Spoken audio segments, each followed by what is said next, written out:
Ladies and gents, today we are joined here by myself, and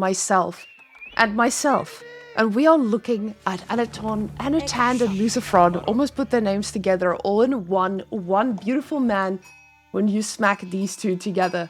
Now, what the goal for ourselves is today is to understand exactly how the old civs are going to be matching up against the new ones, and see what the players can pull out of their hats. With the DLC dropping tomorrow, or for those of you on YouTube, dropping today, we are going to check exactly what the other players feel like they need to do. Now, the Macedonian the dynasty, not empire, the Macedonian dynasty here is our Byzantine variant. And now, what we see here is no cisterns, lovely. So yes, these two are going to play all 5, which means that they need to play all 5 games to, get a result. Wonderful. Now, what I want us to notice is that Anotand here, he is just living his best life on wood. And this is pretty interesting for me, because I would expect the civilization to want to invest onto gold a little bit earlier here. But Anotand, he's just playing Knights Templar as never seen before, and just going for a lot of food in the early game. Now, Knights Templar have this bonus where they get a little bit of food as they're chopping the wood.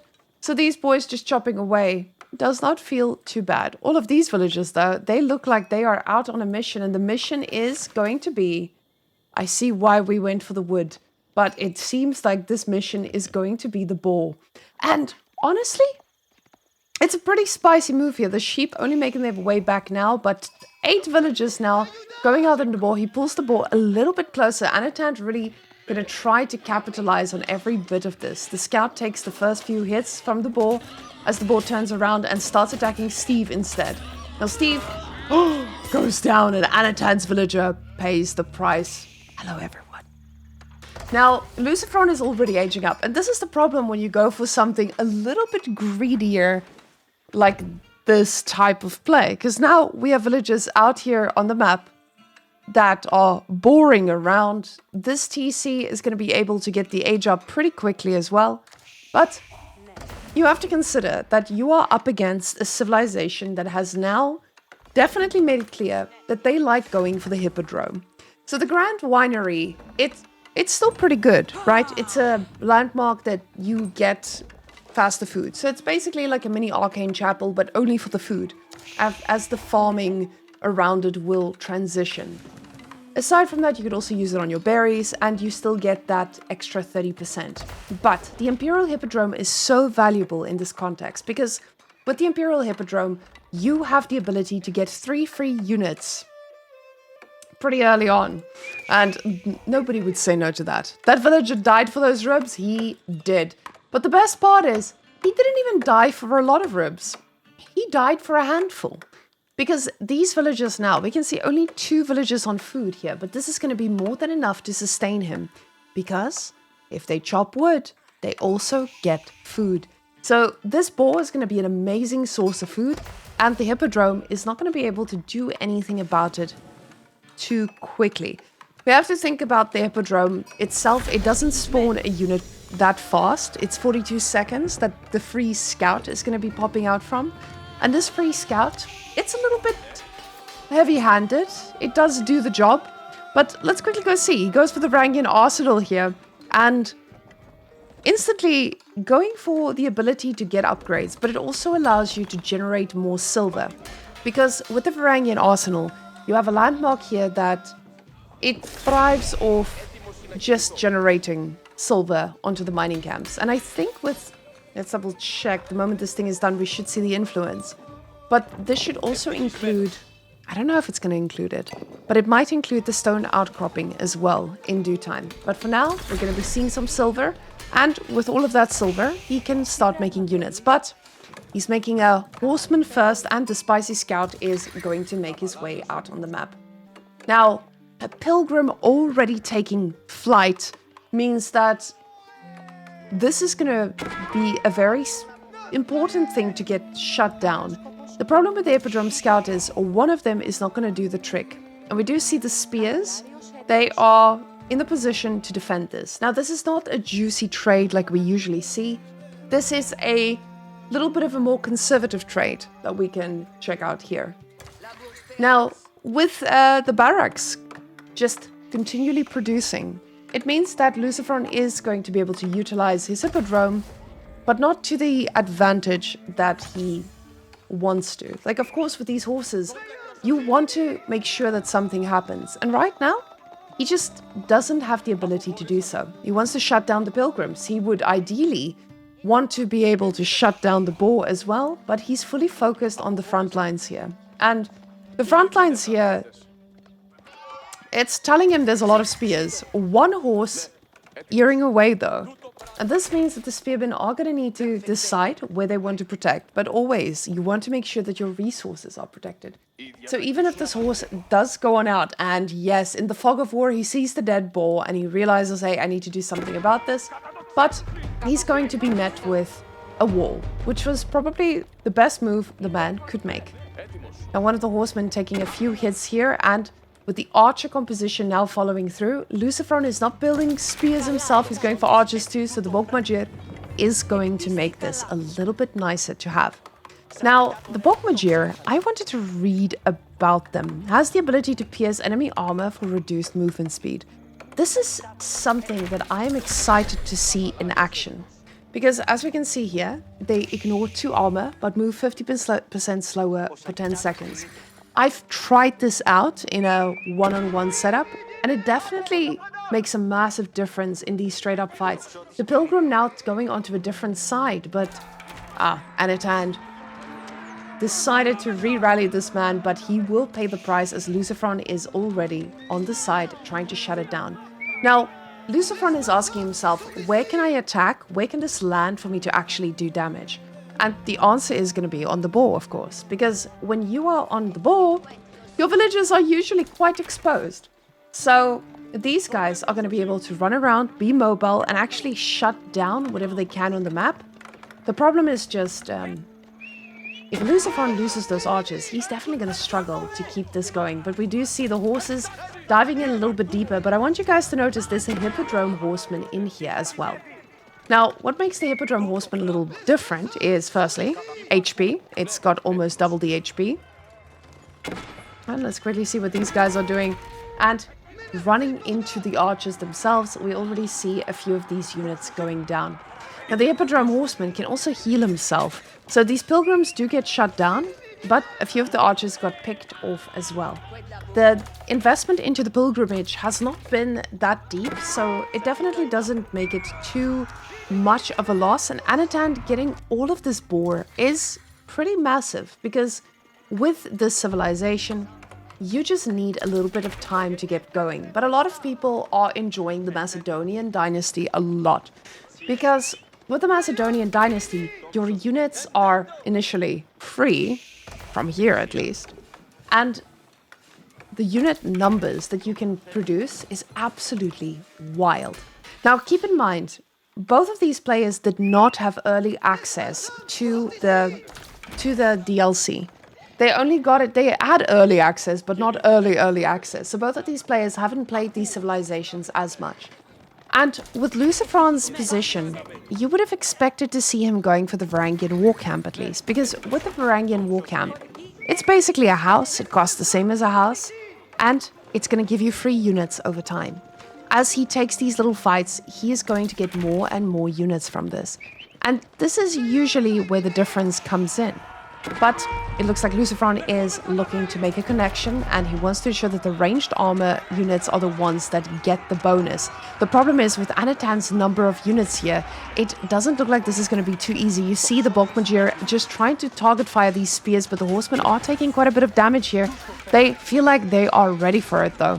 The Whamenqt trying to pick up everything they can, but there's just enough spearmen to make this trade a little bit unfavorable here for LucifroN. I think LucifroN overcommitted here just a little bit too early, with these archers only now joining the rest of them to try and take down all those spearmen. LucifroN is doubling down on the archers, and now, if LucifroN had gone for the war camp, I believe by now he would have had his first free unit already. Now, we have to look at the fact that the boar is running out. The problem now is Anotand still has a lot of access to food. He can go anywhere he wants. Ooh, the pilgrim does not make it all the way, and he does get shut down. Is it possible to build more than one war camp? I think so, but I don't know if the effects stack. We should test that out and see. Yeah, I think you would just need the one. I don't think the effect stacks, so it would probably not make sense unless you want to put it in a peculiar place for yourself. Now, the archer numbers are starting to get a little bit scary here, especially accompanied by this little bit of a knight that you get from the... What is this thing called? Hippodrome for free. No, only one? Okay, okay. That makes sense because basically it's the cost of one house, but you do just constantly get those units. Now, the Whamenqt arsenal next up getting the armor of all cavalry by 1 and health by 5%. Now that is where things start to get a little bit better here for LucifroN. Because with the amount of horses that he can invest in, this should be quite scary. I want to try and catch up with the live game already. So we are going to speed here and there to try and see exactly what the boys are doing. But you can see here, the ball play also now getting done here from LucifroN. And the question is, does he have any fatalities? No. But Anotand, quick to react here. Cistern of the First Heal coming out. Now, Cistern of the First Heal was a little bit changed, and I haven't played it out just yet. Charges an ability used for boosting the work rate of military and research buildings. If used on a mining camp, lumber camp, or farm, begin earning resources. It holds 9 charges. So, basically, this thing boosts things and gives you free resources, which, I mean, that feels pretty good. Especially when we haven't seen the new Golden Horn Tower really doing its work. So the Golden Horn Tower hasn't seen a lot of game time, and I think that's the only reason we don't know the power just yet. But the Golden Horn Tower is now a defensive building, so you could try and secure the middle with something like that, especially when you're up against a civilization that loves having control of the sacred sites. Imagine having one of those bad boys over here, securing the gold, and these relics as well. But let's go see what Cistern of the First Heal do. I do hear the first thing clicking, and we'll see now. Charges 3 of them, and hopefully we can get a little bit of action here. But the action is coming from Anotand. Anotand finding these little stray villagers and them running quite slowly because they don't have a wheelbarrow. So these guys, 2 of them, 3 of them do go down, and that is a massive pickup here for Anotand. Anotand going now into castle himself. He will not mind this at all. And you can hear the little gulping happening every now and again. One of the charges has been used, and it's on the mining camp. So him now getting silver. Ooh, hold on. Gold, wood, or food. But, okay, does it also generate silver? Probably not. But getting that extra gold definitely helps. So now he can just keep investing into these upgrades and eventually take down the archers roaming around the world. But the fact is, LucifroN had idle time. Oh my god, I love that noise. He keeps activating it out here onto the mining camp. And this is interesting, and it makes a lot of sense. You want to use this to get as much gold as possible, because for him, he's investing in the horses. And with this heavy amount of them, you definitely are going to have a pretty good time when you start engaging into a bunch of archers. The Genitors, which is basically horsemen, I believe. And these guys are not, oh, not horsemen. These are the Javelin boys. These are the Javelin boys. The Javelin boys are out. Oh my god, not horsemen. I am an absolute potato. But with these upgrades costing silver, your armor of all cavalry increases by 1 and health by 5%, but this is the second upgrade. So this means we're not in a position where these guys are going to have 5% extra health. This is now 10%, and these things start piling up. Because if your opponent already has 10% more HP than you and your army composition is already rather good, you are going to struggle taking this. Pilgrim is going to pay the price again, and LucifroN is active on this map. He understands the power he has with his mobile composition.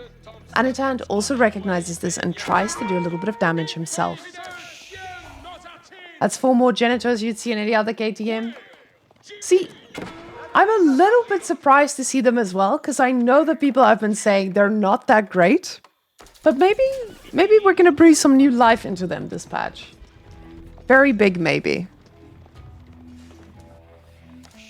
Now, LucifroN out here on the ball, living a good life, I would say. He's just up against one archer, and these archers chasing him down, keeping him busy. But the problem is now, Anotand has killed quite a bit of villagers. The question is just, is he going to be able to do something with this? KT is not known for its ability on land maps, but they are also pretty good at fighting in feudal. The problem is we're not in feudal anymore.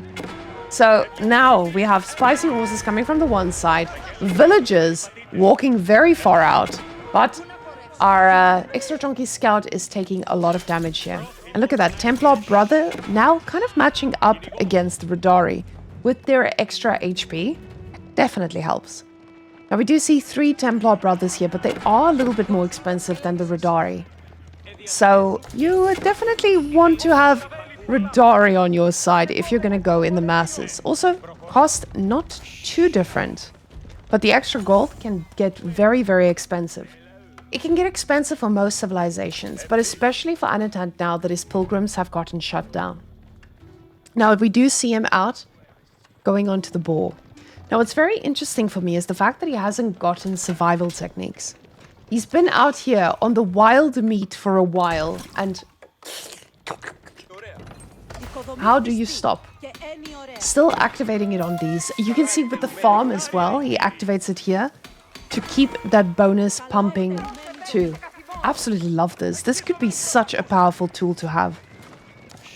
Now, we are getting a little bit of an engage here. The Rodari, keep in mind, they do have throwing axes as well. So these Janitors, they see the light of day for the first time in any game, but they also need to deal with throwing axes. So this does make it a little bit harder for people to handle. Anotand doesn't even get the second pilgrim. Yeah, well, it wouldn't have gotten him any benefits, right? So for him, it's important to try and secure the sacred sites first, because he would just be losing them and then be down another villager for getting this upgrade. It's also pretty expensive, you know? So with these horses, though, the problem is Anotand doesn't have anything in the base. His army kind of immobile, trying to protect the boar out here. And this is going to mean that the whole economy is going to get idled out the moment these horses hit. And you can see villagers are running for their lives. No food income, except for those on the board that he has protected. But that's the problem now. It feels like this mobile composition that LucifroN has amassed is going to be quite hard to handle, especially with Anotand having to move out of his base now. Now, they're just constantly looking for more victims. They find some villagers that are out here farming and getting more and more idle time as the time goes. These horses, though, they're not going to be stopping. Janitors going down, and we finally see why these guys are not really played that much. So he's out on the boar, he's pulled all of his army away from this, and this is the example of what an immobile composition can cost you. You have to take your composition and go and defend, and we can see that's just not efficient here for Anotand. So LucifroN is using that immobile composition he's decided on and forcing him to split them up, because LucifroN knows he doesn't have the right amount of units to take this. The heroes do come down. We do see hear the gulp sculping. One on the farm. Is the farm inspired forever? No. I was about to say, this feels a little weird. But this gives them a little bit of a boost here with the food. And that must feel pretty great, especially when you don't need to work for it. You just keep gulping. What do you mean immobile? Anotand has 4 Janitors? That's true. These guys should be sniping units left, right, and center. Now, you see that immobile army trying to walk out, chase down anything, but they are not doing much of that. It doesn't look like Anotand realizes that the war camp exists, which is actually pretty surprising. He's still not making a war camp, and with all this fighting, it definitely would have paid off by now. The villagers here getting picked off constantly by Anotand. Anotand's doing a pretty good job at trying to hit where it hurts, but LucifroN has killed too many workers. This group of units is just too hard to handle. And honestly, I'm a little surprised that Anotand is letting this happen. He's just chasing backwards and forwards and sideways and left and right and center. Well, yes, that's what I mean. LucifroN doesn't have Whamenqt, not Anotand. Correct. So, LucifroN, he's going for a lot more Varangian strongholds, but with the Varangian strongholds, you have a unit. Keep in mind that this is not the main army. This is also not the main army. They are just causing havoc and killing villagers as they go. Another 5 going down. Towers invested into, and this is very limited food. Idle food in the base as well, and definitely not a farm transition looking too good. You can see with the resources per minute, they're pretty even. LucifroN does seem to be losing focus here as all of the attention is pulled in different directions, and the villagers not really having a mission right now. Both of these players keeping the other one on each other's toes. The villagers just, he's giving himself the handicap so that the game can be even.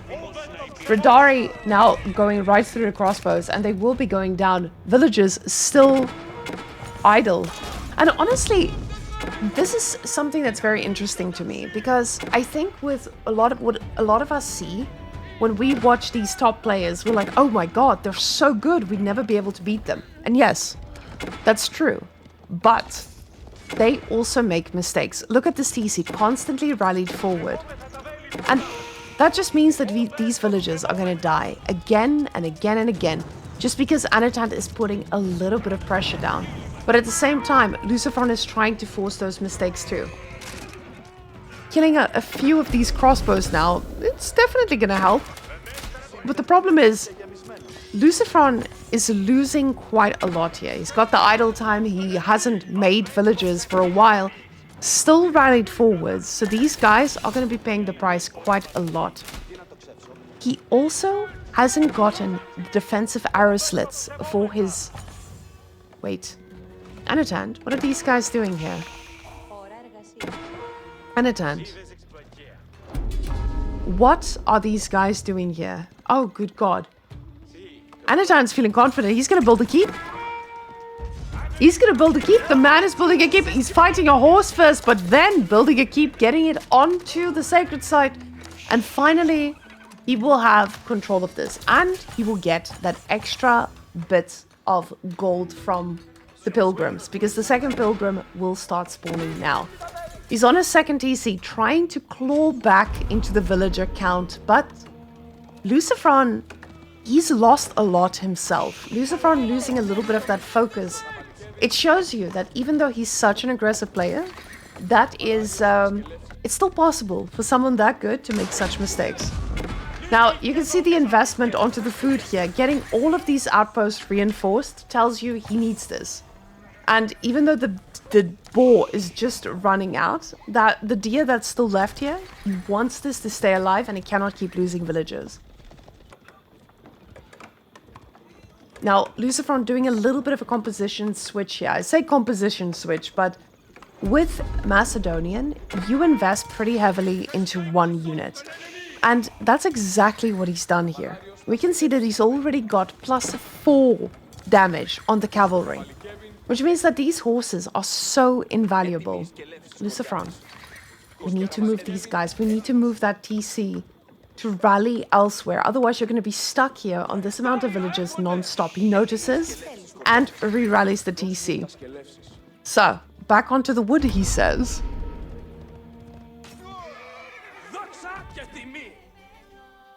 Finally, Anotand making a play here for the sacred sites and equalizing the villager count. Having the pilgrims, it definitely feels a little bit better here for Anotand now. It's actually pretty funny because LucifroN looked like he was running circles around Anotand. And all of a sudden, just LucifroN losing that focus for a little while resulted in what we see here. And again, just seeing something like this, where LucifroN maybe had forgotten to put down a mill, put down a wall, it's causing him to have that idle time again and again and again. And Anotand is exploiting this. He knows what he needs to do. He needs to keep the pressure up. His opponent is doing it. He needs to do the same. And that immobile composition from Anotand is no longer the problem, because he's got a few horses and he's using them effectively. Still with no wheelbarrow here for LucifroN. Wait, why doesn't it say wheelbarrow is taken? I think this might be a little visualization bug. So it does look like wheelbarrow is upgraded here, but it looks like there's a level missing for it. So not showing up just yet. US bugged. Age of Empires and UI bugs. What more could we ask for? Now, getting control of the sacred sites is great.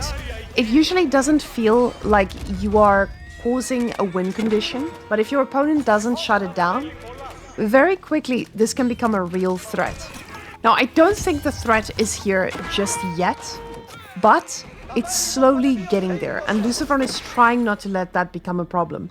LucifroN now, he tries to decap on this side, or tries to make a move out here at least.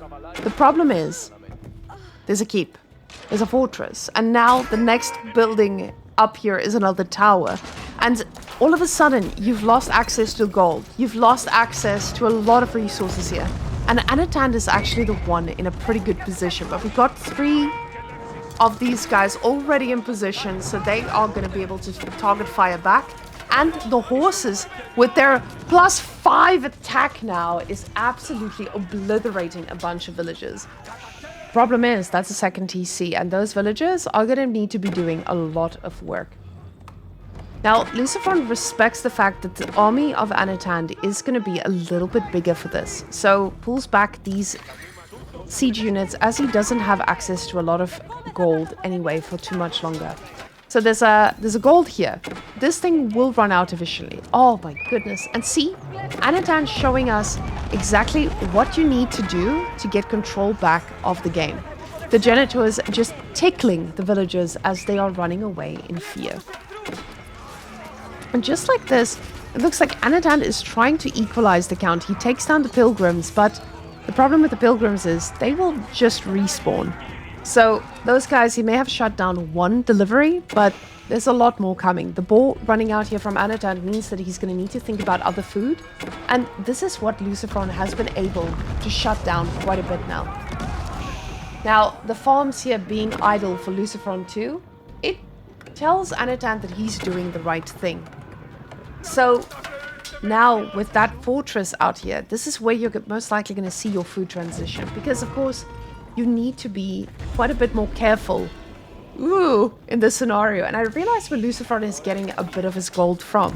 Getting all of these relics definitely puts him in a pretty good spot for that. The trebuchets trying to target fire that outpost that is blocking this gold sublimely. And the mangonel getting in position. The thing is, mangonels don't do too well against the composition that's very heavily focused on horsemen. Villagers are repairing the outpost, just ensuring that this thing stays up a bit longer. Now, Hippodrome Radari taking down Hospitalier Knights, Spearmen, everything that does look at it just a little bit funny. And horses constantly raiding onto these food sources. You can see with the horsemen here, they are trying to do as much damage as they can.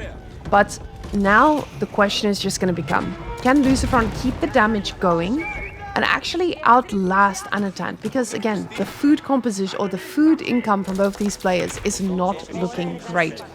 We see the veteran archers here trying to shut down spears, but the problem is this is constant. And LucifroN now getting his second TC2, ensuring that he can catch up or at least stay even.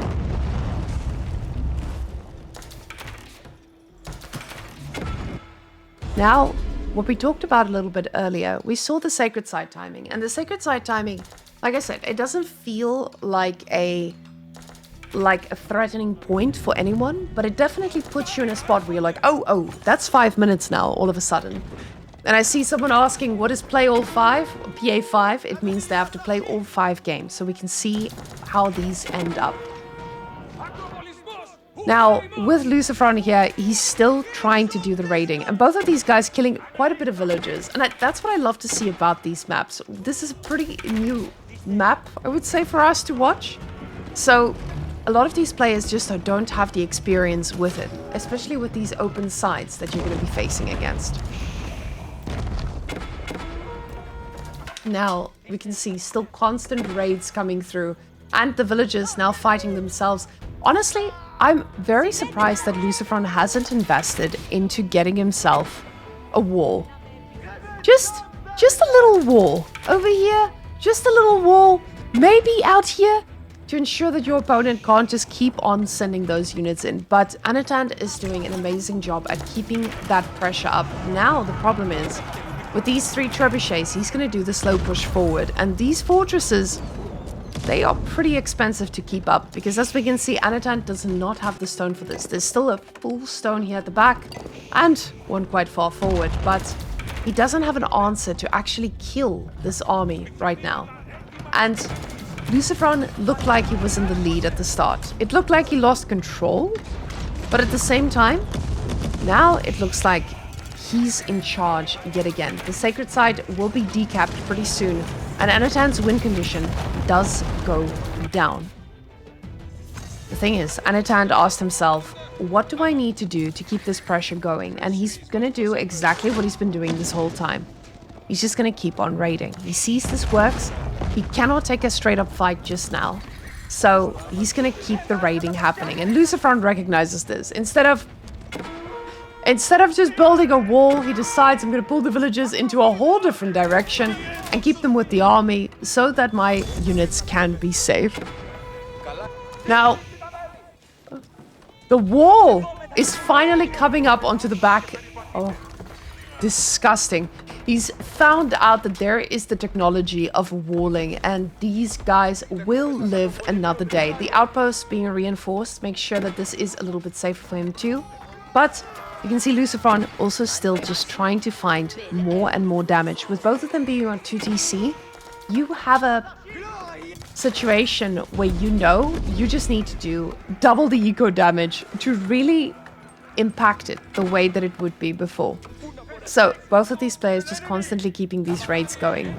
And with LucifroN now slowly getting control of this map, it's going to be a little bit tough here for him to gain control back like Anotand had. Because Anotand now, I don't feel like he has an answer to this. He's gotten 8 spring ults, but 8 spring ults, they are going to require a lot of running.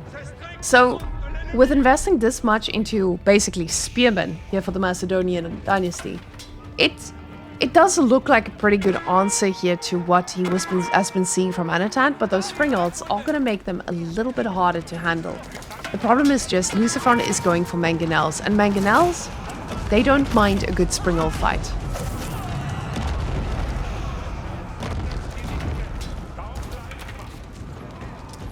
Now, Anotand is trying to gather his units, and he's most likely going to try to look for one big fight here. The horses, again, just constantly raiding. And with them having all these upgrades, it feels pretty hard to actually find an answer to this. So now, LucifroN is trying to do quite a bit of damage here, but the problem is now the army has moved forward, and this is where spring ults excel. Spring ults excel at surrounding, and that's exactly what they get to do. The mangonels are trying to get onto the backline, and they do land some pretty solid hits, but it does look like the spring ults have done quite a bit of damage here. The backup mangonels standing in position too, but it looks like this is going to be a cleanup here, and Anotand quickly taking care of these units too. Spearmen in the base here trying to fight off all of these units at the back here too, but now Anotand can push forward, and LucifroN just lost a significant amount of units here. Now, what I absolutely love to see is the fact that he's used his cistern pretty actively. He hasn't stopped this at all. Oh my god, this is disgusting. Anotand, stop! This man is just going non-stop. And he really showed us that you can make a pretty good comeback here. The villagers fighting against these horses too. And floating this much silver is just indicative of showing us that, hey, both of these players need to play the Civ quite a bit more to really understand when and where to use them.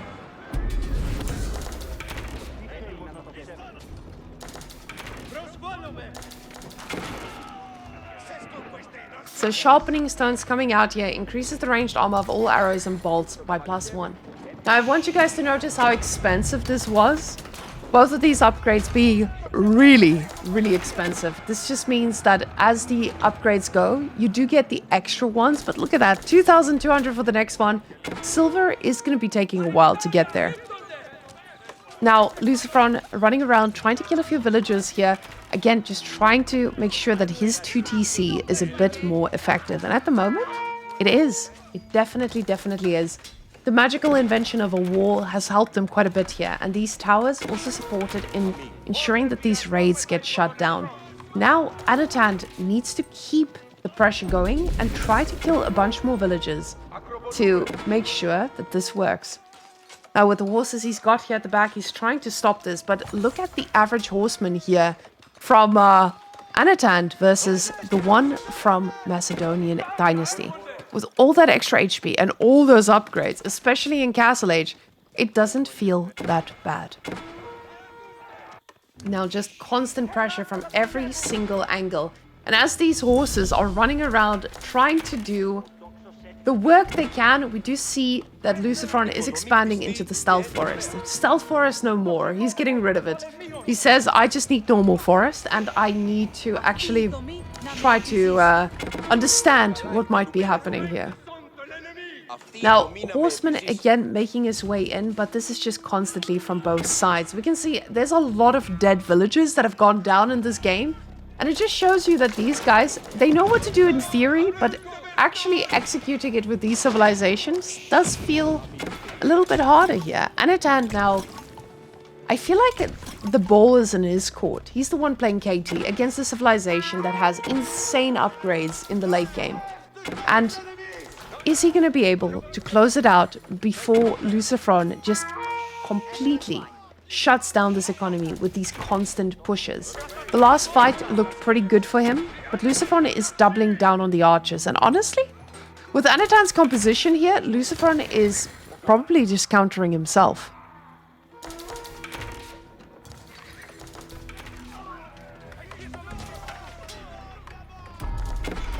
I forgot how tired your voice gets when you talk non-stop. Now, Anotand, with a pretty heavy army of archers as well, they look like they will be, you know, pretty good against what LucifroN has on offer. But we have to keep in mind that the Whamenqt, they have the ability to ignore armor. The problem is just, even with 57 of them, against a bunch of horsemen, your biggest worry is not the armor. Let's quickly see how this one pans out.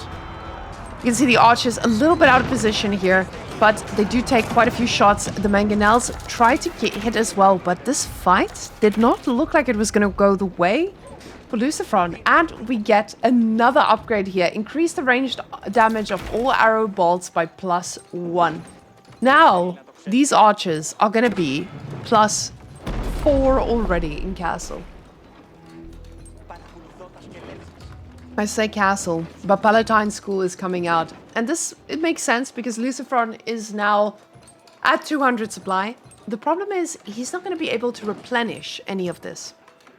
So with him going for the Palatine School, he's going to be able to get that elite upgrade and try to do the push out. And Anotand is very far away from going... Oh, he's very far away from going for Imperial himself. But now with the age up coming through, the question is now whether Anotand is going to look at this and say, hey, I probably need to engage right now.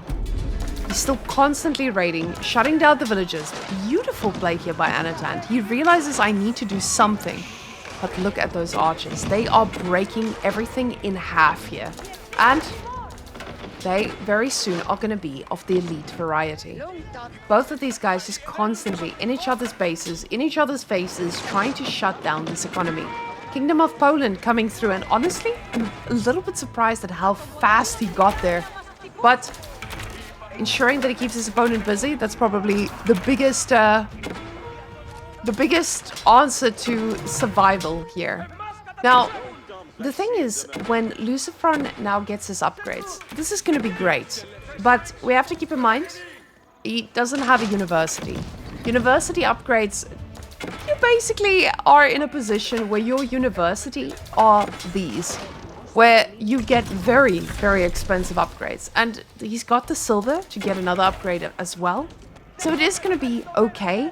But Anotand, he cannot let this go too long without having more resources available to him. He's not in a position where he has enough to get university upgrades and all of a sudden be able to take this army. While LucifroN already has pseudo university upgrades by having all of these, right? So now those archers just absolutely melting everything that dares look at them. But LucifroN is still constantly raiding. These guys dead even at 100 villages apiece. The archers looking for a little bit of damage. The horses turn around and it looks like they're out in a weird position, but they're doing an amazing job here at handling these horses. The problem is just, it does look like Anotand will be able to catch up, and these archers, if they activate their ability, they're going to run very, very slowly. The thing is, they don't even need to activate this ability, because with the attack that they have, it is absolutely insane. These units are getting deleted. But the problem is, there's a lot more units coming from the base of Anotand. A lot more units coming out here as well, but the horses know exactly where to focus. Templar Brothers going straight for the siege. And now, LucifroN feeling very confident in these buffed up archers. And we can see they were just not the counter unit for these Templar Brothers. So, these archers finally finding their way through all the way. It does look like LucifroN is still doubling down on getting archers instead. The problem is now Anotand has his own mangonels, and LucifroN only now making a little bit of a horseman switch back to where he was.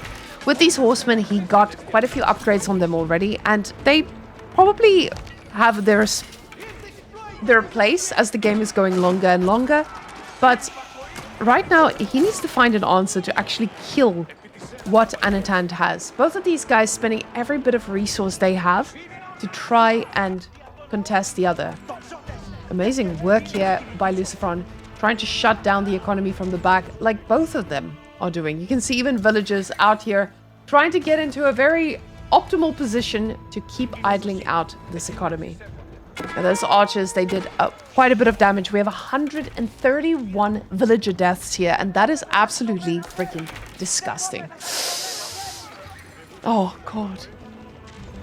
They're all dead. I'm just gonna watch them die in silence. At least they run pretty fast. Now, the thing is, these types of interactions, I don't really know which civilization has it better, because now you have Anotand again with the Sacred Victory approaching, and LucifroN, he doesn't feel like he needs to respond to this. But never mind, he responds to it. He's like, oh, I should respond to this, and that's exactly what he does now. The thing is, Anotand just doesn't have the resources to keep getting back to 200 supply, and as the time goes on, the heavy investment into these archers, it seems to be paying off already. Now the villagers are trying to do a little sneaky as we see some towers popping up at the back of the base, and honestly, I am feeling inspired watching Anotand do all of this. Now, Anotand realizes I need to keep doing damage. The problem is just, I don't know how much damage he could realistically do. Genitors chosen as a weapon here, but definitely not looking as scary as you would want them to look. Raiding on both sides, but it looks like Anotand is in for a little bit of a push here as LucifroN is getting closer and closer and closer. And these level 5 up... Oh, we see more upgrades coming in here, but let's go see the level 5... Is that 3,200? that would be pretty wild to afford. Are we going to get there? We are about to get there. We'll see what is worth 3,200 silver, because that is a very expensive price tag on an upgrade. And we see exactly what it is. That's going to be the arrow upgrade. So these guys are going to have +5 attack, and they have the ability to ignore armor. The archers now getting collapsed on, and at the same time we have horses coming from every single side of the map. But you can see these archers are doing a pretty good amount of damage, especially considering these are armored horses. Now, they don't have their ability active, which I'm actually quite surprised about, especially considering they're standing still. But it could just be because LucifroN is attacking on multiple fronts. Anotand, he's trying not to lose units, but as you guys can see, he has bled quite a bit. Now trying to get a bit of a university upgrade to try and deal with this heavy mass of units in front of him. The problem is just, there's a lot more archers coming at you than you will be coming at them. Now, still, just aggressive moves on both sides, and LucifroN, with finally having a wall here, is gonna allow himself to be raided less. But the problem right now, they are not the raids, they are the villagers. And Anotand feeling spicy enough to build a tower inside the base of his opponent. It will not go up, unfortunately, for him.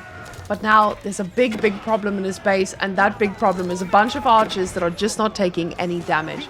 And Poland was the age up of choice, so Anotand has all of the horses available that he could ever dream of. The problem is the food. He does not have any of the resources to build an army that can deal with this. Now the fight is just pushing backwards and forwards, as we can see. LucifroN, he's able to re-amass this army.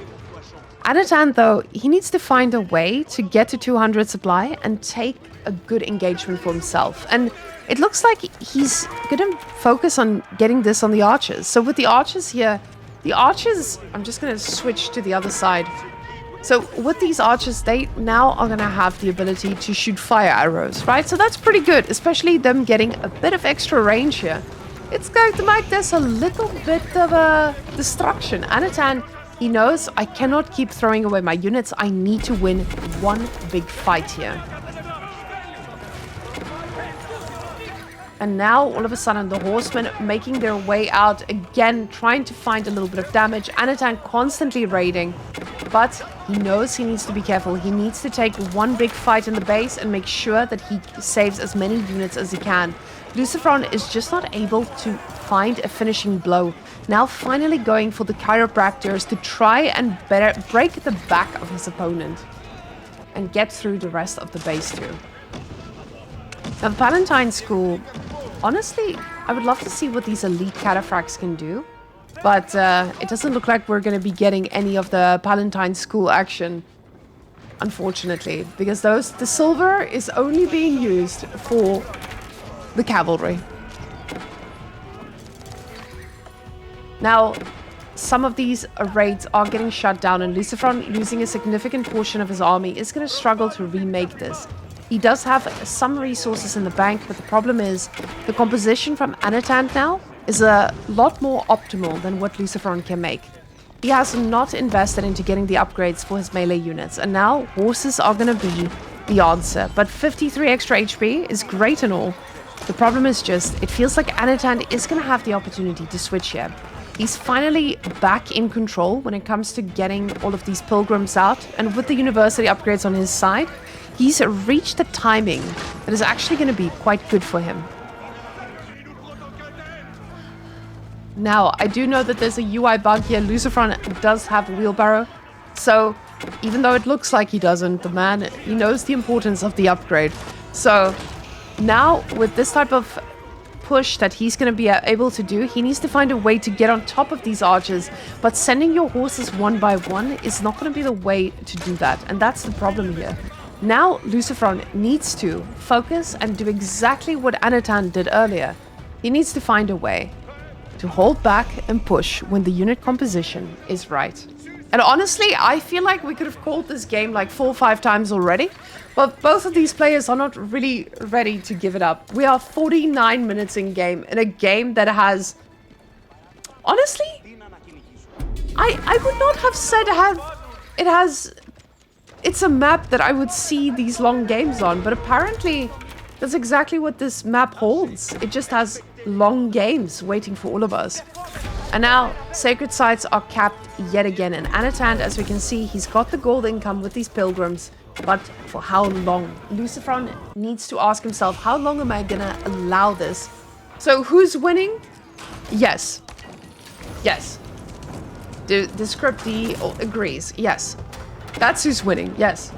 Both of these guys have won and lost this game several times. So, I don't think that we can say someone's winning. Anotand's winning now? Yes, Anotand is winning now. He's got a little bit of a better composition, and we can see he's got the sacred control now. He's kind of getting LucifroN stuck in a pretty hard place because the resources are running out. LucifroN doesn't have the same access to gold as Anotand does, because Anotand has these pilgrims, right? He's still got this as an option. And yes, LucifroN does have relics, but it's not the amount of relics that you need to actually outlast someone who still has access to a pretty heavy gold income. So if he keeps bleeding units like he has, this is going to be pretty tough. Both of these guys, more than 200 villagers down in total. LucifroN floating a bit of silver, usually now just used to make units, because at this point he's gotten so many upgrades and finally able to use it to get some elite cataphracts. Now the problem is, as you guys can see, there's not a lot of gold left. And LucifroN is just going to struggle with that, because he needs to find a way to either stop all the income for Anotand, or he needs to get a gold income of his own. And there is no such thing. With a middle market, it does seem like a pretty tough spot. He keeps getting archers, he keeps getting Radari with every bit of gold he has, and now elite cataphracts are going to be the answer here. The problem is just we cannot keep losing these units. They are not replaceable because of the lack of resources that he has. These horses are wreaking absolute havoc. Disgusting. So both of these guys, they're fully aware of the resources running low. The thing that you have to consider is when we're looking at mining camps, these guys are going to be producing this no matter what. So he does have this passive resource where he can keep producing cataphracts. So there is a unit he can make that is usually gold, and is gold quality, but he gets it for silver. So it does feel okay, but not for very long. But all of a sudden now we see Anotand also dipping a little bit lower on the income here, as he's trying to remax, and the raids are now coming from LucifroN. The problem is those raids are with very buffed out horses. Plus 56. Problem is he's got biology, and I don't know if LucifroN is in a spot to handle that too well. So the one horseman here running for his life, trying to find damage. The archers again diving very deep, and could honestly... This could honestly be so dangerous for LucifroN. He is not maxed out yet. It looks like he's willing to sacrifice these archers, but he doesn't have the ability to remake any of this. And again, constant horse raiding from every single angle. The horses getting on top of the archers. And if there's one thing that these guys have, it's wood. So these guys have walked out on the map. They've gotten quite a bit of wood here, but the rest of the resources are running a little bit thin. The problem is just, it doesn't look like LucifroN has the answer to dealing with these keeps. He's getting the chiropractors right now, but he keeps fighting in these positions that are clearly not optimal for him. You see with all the horses here, they are just focused on the other horses, and it feels like the cataphracts are the ones who were supposed to turn this. They were the ones supposed to get on top of the archers and take them down. These archers have activated their ability, and they're ignoring the armor of the other units. But is this going to be enough? Probably not. It seems like they agree. He realizes there's nothing I can do to actually shut down this army. And it looks like good old KT takes down Macedonian dynasty for us. And I think this is a pretty... I wouldn't say it's a telling game, but it's a telling game in terms of... I think both players still need to figure out quite a lot here. Because LucifroN did not make the war camp. He did not make that war camp. And that could be a big problem. No war camp yet? All the way, baby. The man, the legend, did not war camp it out, unfortunately. Ooh, we are about to switch these boys. Oh, never mind. Oh, yeah, we are definitely going to switch these boys around. So, Anotand on the Taklak dynasty, boys. We are seeing a civilization that Corvinus told us yesterday was a little bit of a problem at the moment. Now, what I want you guys to notice is him double investing in scout elephants. So these elephants are able to... Oh, triple investing in scout elephants. And this is just showing us that these elephants being able to pick up sheep, it feels worth it for players to get all those extra elephants and just be out on the map and try to pick this up. So, with these units, now you see a few villagers out here on wood to try and make up for the fact that they have just invested this much into trying to get... Oh my god, as you guys can see, he's trying to not idle the TC, but the TC has been idle for quite a while because he was focused on getting these elephants to scout out. So, these two boys... LucifroN might be in a pretty good spot here because he knows his civilization. And Anotand, he has not played the civilization enough to know exactly what the weaknesses could be. Now, with these scouting elephants, he's walking around the map, trying to pick up every single sheep he can with these guys. And, I mean, it feels pretty worth it because you deny your opponent as well. The triple elephant investment this early into the game might be a little bit too risky, as we did see that TC going idle for a bit, because now French is already 2 villages ahead. They do have a little bit of a faster production speed, and by this point they are usually 1 ahead, but this could make a significant impact, especially considering that LucifroN is going to need to be the one who goes out on the map and goes for the resources here. We'll see what the situation is with his scout. And if he's going to be able to have enough food to outlast this. I'm trying to find the green scout. Here he is. The food is not looking too good here. Not at all. Getting 5 sheep in this situation because of the elephant opening. It does feel like something that might get addressed pretty soon. So, these 2 villagers, they are going to the corner of the map. And I'm not sure. Oh my god, guys. We know what this is. Oh, guys. I was confused for a second there. Let me just turn my camera so I can lean back like a goose. We are getting... Oh!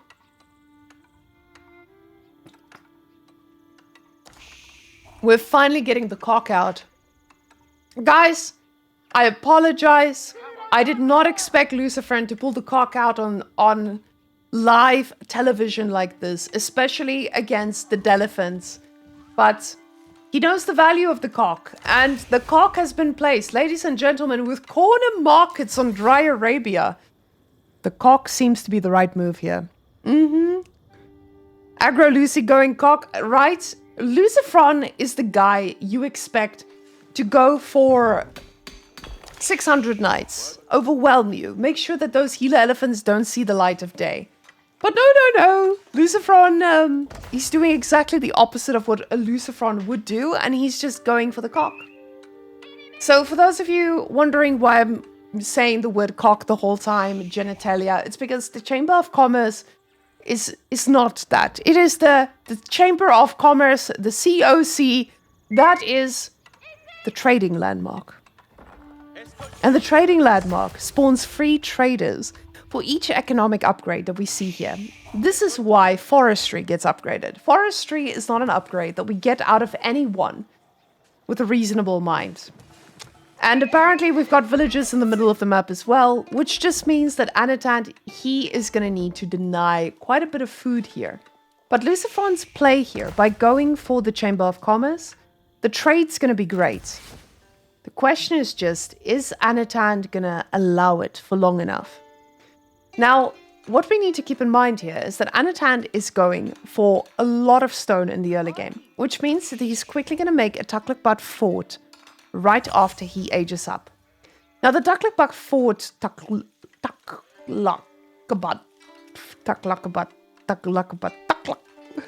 I'm just going to call it the fort.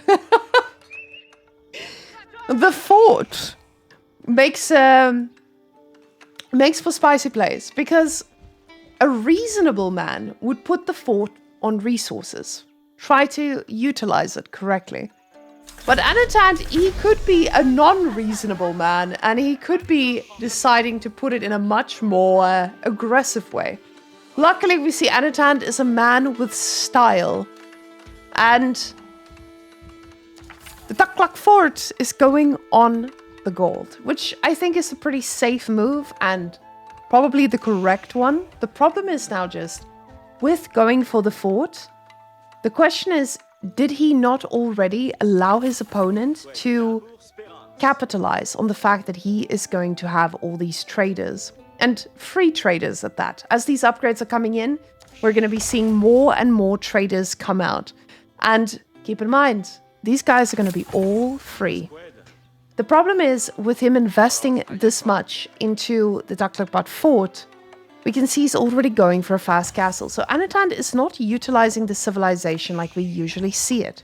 Usually it's a civ that goes for healer elephants and tries to rush, but right now he's trying something else. So I think both of these players not really knowing exactly what works against the other. They are putting themselves in a spot where they're trying out these new things, and it's really hard to do so. But the Chamber of Commerce play, we have some gold arriving, and that is going to feel pretty good, because that is just free income now. Especially with the villagers out here on gold, he's most likely going to be able to pull these off pretty soon, as these upgrades are going to all be out. We'll see if he queues up. Ooh, he is. So he's gotten all the free traders from the upgrades, and now is getting more traders. So investing in more traders behind all of this, that feels like a pretty good move to make. Let's go see what he went with. Which governor did you appoint, sir? Let's see, I don't even know how to observe that. Let's check it out. Which governor did you go with? Oh, we know which governor. So the governor he went with is the governor of Bakar. So the governor of Bakar is one where if you build houses around it, it is going to produce food for you. So you can build farms, you can build houses, and it's going to be a safe income for you here. Now, my big question is this something that you want to go for first because of the safe food income that you get? But House of Learning goes down quickly. So I just want to see how to look at this for the future.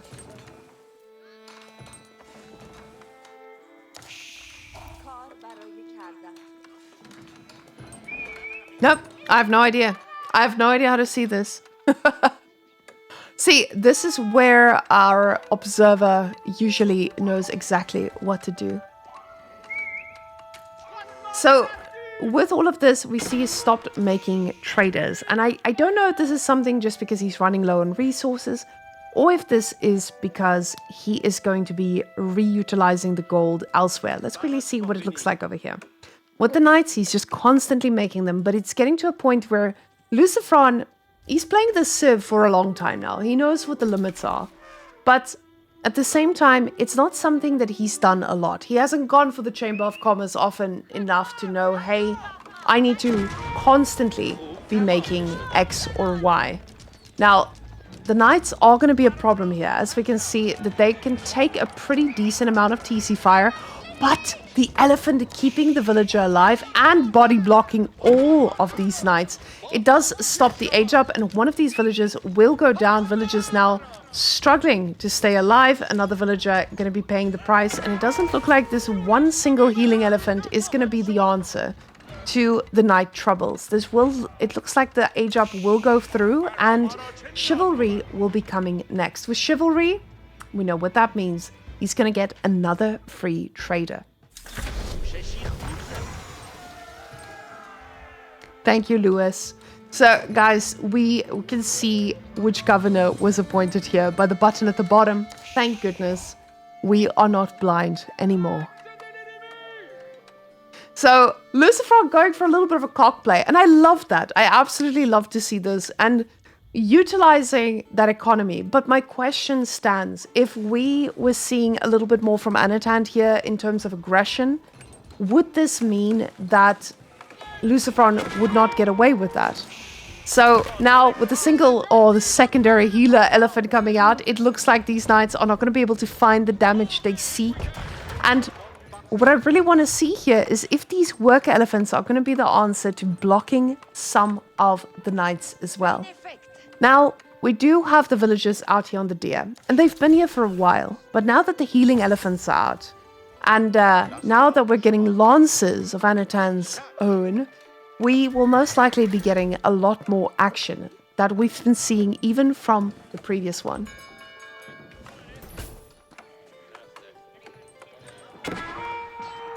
Now, the Lancer does quickly pay the price, and just like that,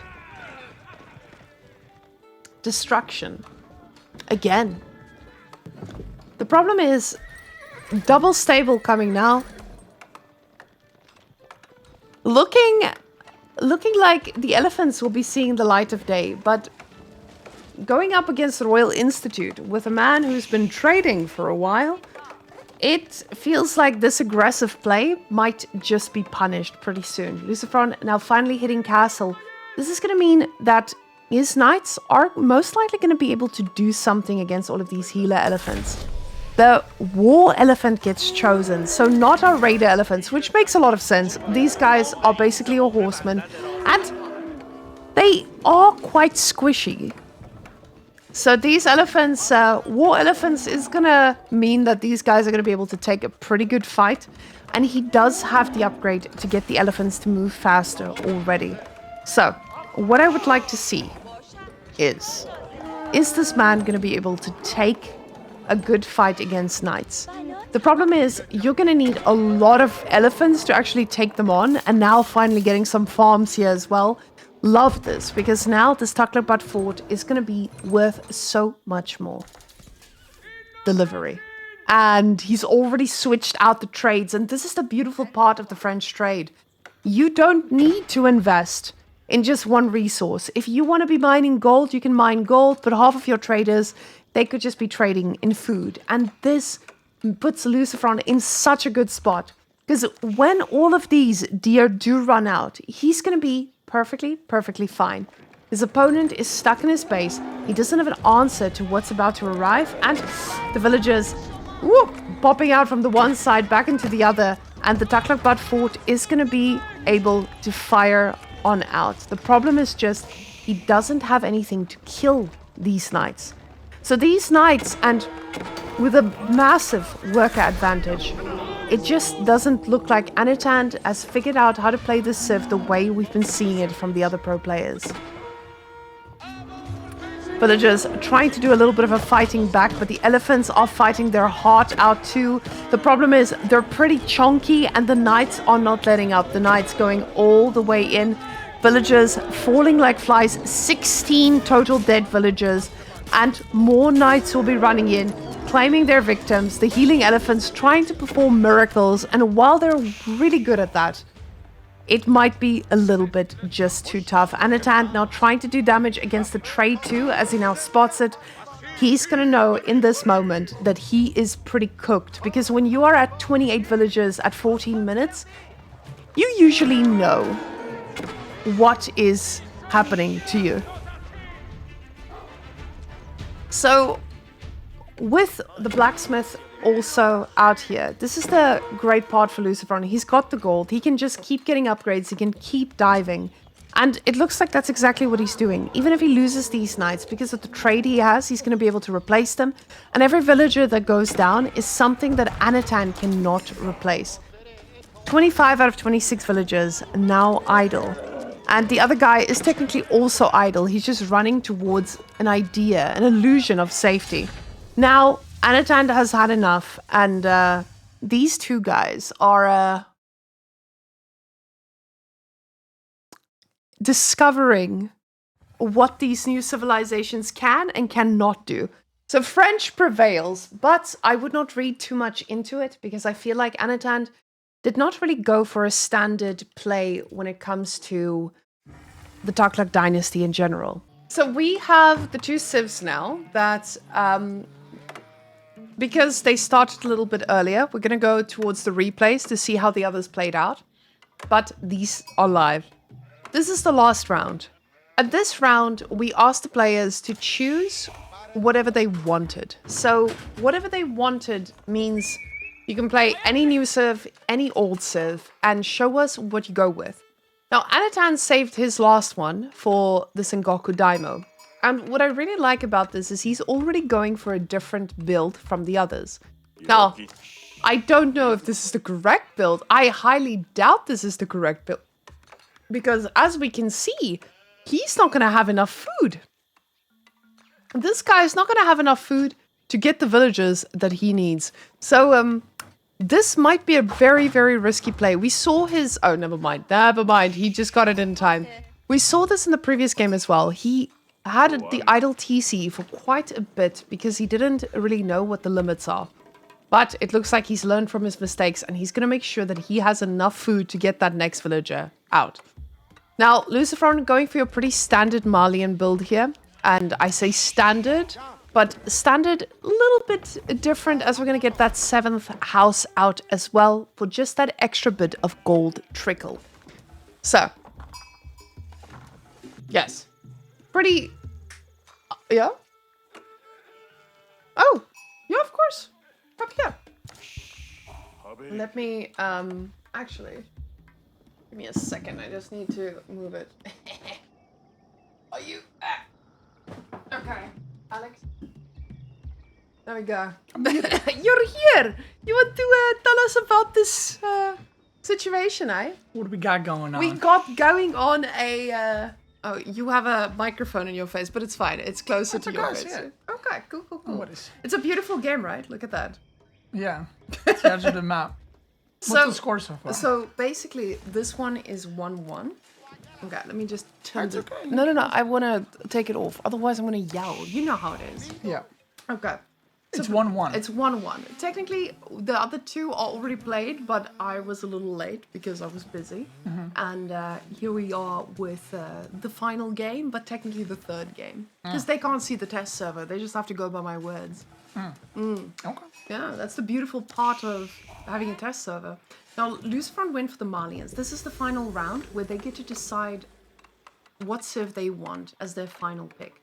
And they could choose a new civ, an old civ, but they can't have played it already. And by this point, Anotand saved the Sengoku dynasty until now.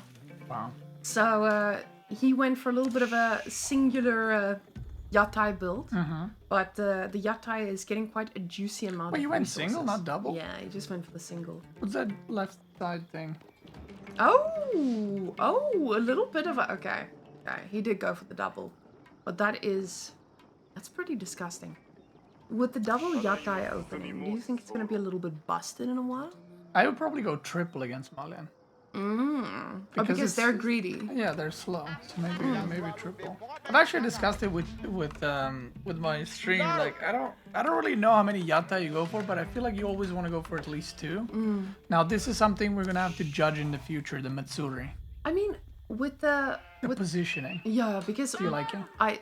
I think it's okay because you're using it as a wood camp, right? So I think obviously you want to put it in a position where you have it like an arcane chapel, right? I prefer to put it on wood line. Yeah. But that's what I would here as well. yeah, like even in the back, like that back wood line is massive, and you get berries, and you can put farms in the back. So I rate this one like a 2.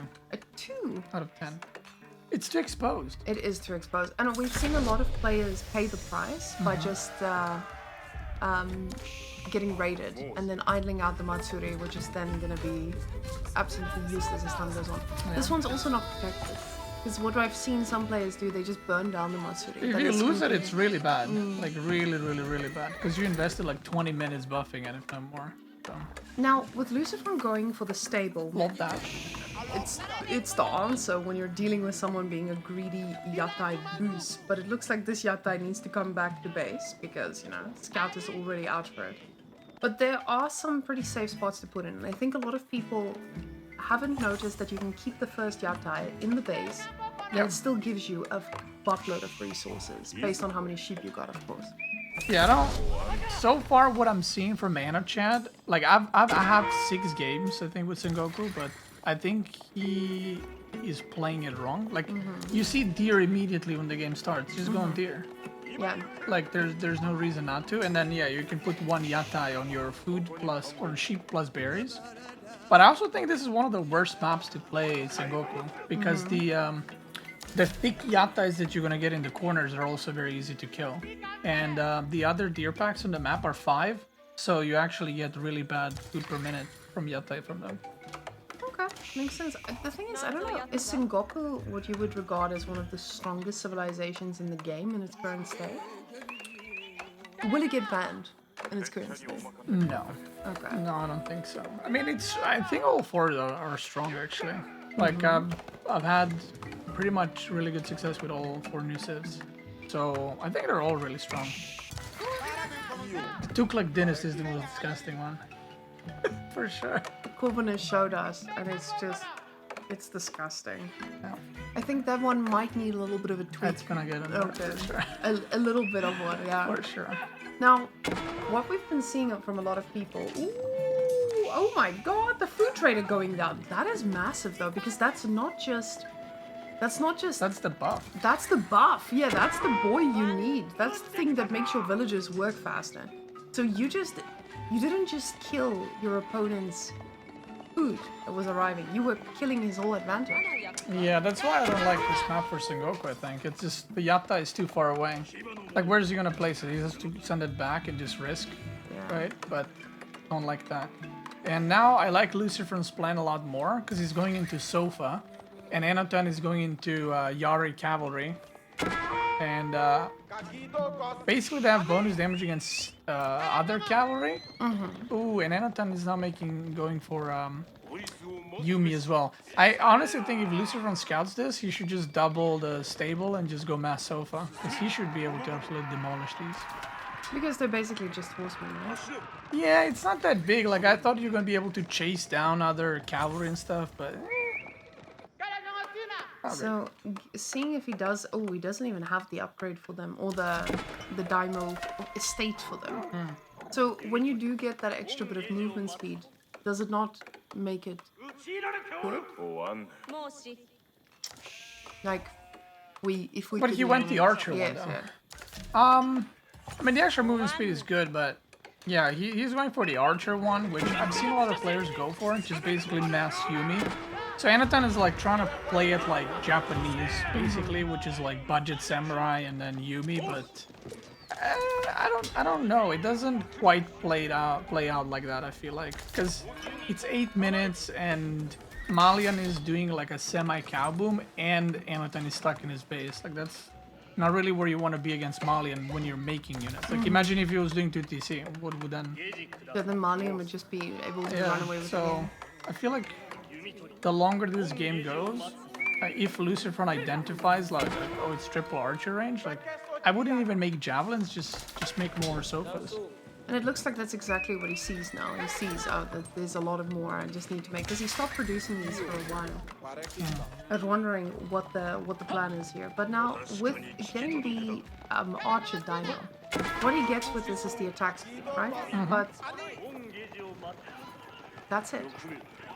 What's interesting is, like, with Yumi you want to kite, so I don't know how much value you get from attack speed.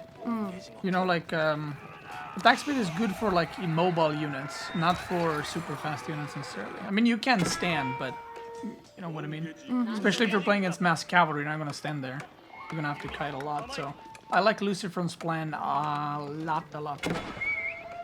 LucifroN is definitely playing a civilization that he's very comfortable with. The reason I wanted these two to play against one another is because neither of them had early access to the civilizations.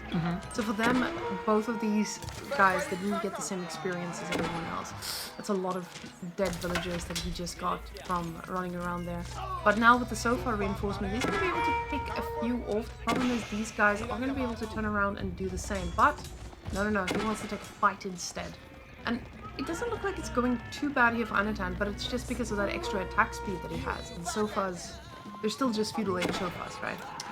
Yeah, what's interesting is we don't know a lot of these unit interactions, like Sofa against Yari or like Cataphracts against, you know, one of the new cavalry units. That's gonna be like, there's probably some weird interactions where it's like Yari lose to Knights and they beat like Ghazi, but everything else was just to Ghazi and stuff like that. So we're gonna have some weird interactions, but he's making a lot of Donzos, and Anotand's kind of stopped making horses. Like, he's making one now, but he's been on 5 for super long time. He's just cranking even more archers. So, and I don't think LucifroN is recognizing that because he keeps making Donzos. But the crazy part is he keeps making Donzos, but he sees this in his face, and it's pretty constant. What I love about this is now the mix in of the Shinobi. Absolutely just making this a lot easier. That thing is getting nerfed. Oh, 100%. 100%. It's crazy. You know, I had a game where I went fast castle and I went mass man at arm. I think it was against Magic, and he spawned Shinobi, like 6 of them, and he killed like 10 men at arms with just Shinobi, and I'm just like, what? I was like, what does this work? It's crazy. He just spawned them and like damaged all my men at arms to like no HP, and I was like, okay, this is. Was it an Imperial? No, they were Castle Shinobi. I was about to say, yeah. And I was like, we gotta change this. Yeah, we gotta change this. The crazy thing about Shinobi is there's no timer where they can't be active. Like, you can save them in your base, and then you can just reactivate them. Yeah, I mean, the cooldown is also like, I think it's like 1.5 minutes. So it costs nothing. You just spend it. But there's some wrong math, because I think in Castle they do 5 damage, and they apply 50% damage. But I'm like, how are they killing 10 men at arms?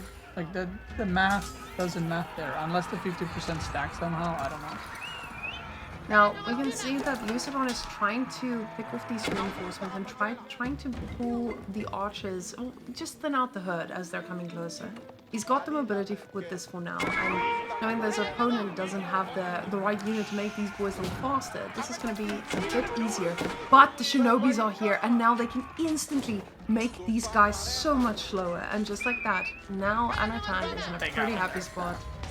Maybe single target? Oof, LucifroN has 617 Donzos. I think he's widely misreading this. Like, is he? Can you check production? Does he have 2 barracks? No, triple stable. He's realized. Yeah, I think that's a bit late though. Like, if he had 8 Donzos and, you know, 8 more Sofas, I think this is super fun for him, but this ain't looking good right now. And just getting this singular ram out here is going to destroy so much of an investment already. And if you can see the Donzos now here being at the back, he's trying to kite these, looking at those Shinobi. They are slowing down the Sofas, and that seems super balanced. The Sofas trying to make their way around here, the reinforced tower, no going down. This one, luckily, having the little bit of an HP buff, is going to be able to take a little bit more of a beating, but he does need to be careful here, trying to get a few Sofas in before that next fight. And it looks like these boys are trying to do as much damage as possible. The ram in the way, but also going to be going down pretty soon. Getting the Donzos this close is definitely not what you want your opponent to get to. Yeah, and he's gonna get, I mean, he's kind of pushing back, but he wants to kill the ram and go back. Yeah, because the archers are just gonna kite forever, and he needs overwhelming amount of Sofas to chase, so he's just gonna camp here. Anotand might make another ram, and then we see this again. The cow situation is not hot. Like, only 5 moves right now is not what you want. He's been, it was in the inside, but he realizes I need to eat these boys to keep the economy from going down. Now, what I love to see about this is he's trying to get every bit of gold he can, because he realizes, hey, this is not going to be lasting forever. The pressure is still here, and the ram is now being formed. Now, this one, that's still the ranged one, but it does look like he has a second one now. Just double check which one he's gotten. Don't want to miss the fight, but at the same time I need to know. Okay, he's getting the horses too. So this could mean yeah. Now people seem to be going for 1-1, but I also think this is just because of the lack of experimentation, and people will eventually say like, oh, it's better to go for the 2 instead in some cases. But LucifroN, he's not in that Malian economy we want to see. Oh gosh, those poor cows, they're all dead. Yeah, he's been snacking on them. Got no wheelbarrow, so the workers are painful to move. I mean, the problem with LucifroN is like his food and military relies on gold. So once this gold expires, the first one, he is probably going to be in a lot of trouble. Because getting 3rd gold is going to be pretty painful. And just like that, he tries to go again for the reinforcements, but the shinobis are being propped in the stealth forest, instantly being able to shut this down. A little bit disgusting. The Yakai trying to get his food economy going here. Matsuri now getting 15% extra food income, or every income in the circle. And I like that the circle includes the sheep at first. He knows his HRE, but the Sofas are now looking for a pretty good engagement. Does not want to take any risks, but honestly, I think this could have been a pretty good fight. Yeah, and Anotand is going to do the good thing and just age up and probably go mass mounted samurai. He needs a front line for the archers. Temple of Equality. Who's the other one? Ooh, I actually don't like that. So there's 2 landmarks. The Temple of Equality, which just reduces the cost of your monks. But the other one gives you... It's like with all upgrades, the sake brewery gives you like 530 or 50 gold per minute with 5 workers. So it's basically like each worker is mining 108 gold or something like that, 110 gold. Which is, I feel like, really good. And this map, you don't have a lot of gold. Yeah. You know, there's no big gold. So I feel like sake brewery would be really good here. But maybe he just wants to yoink the relics real quick. I'm not sure. Maybe he's gonna keep making them. I don't know. We actually saw a little bit of an interaction here with the Temple of Equality. I saw this yesterday. So with the Temple of Equality, I thought that the monks are gonna be super fun to heal and run around with, and they are fun. They're not good, but they're fun. And we did see them with Imperial Age buffs. They are pretty crazy. The trades that they can do is absolutely insane. But to be fair, it is still early days, and I think walls could be pretty good against them. But the fact that they can heal themselves when they're busy attacking farms, etc., it just makes for quite a fun little raid unit, and they're so cheap by that point.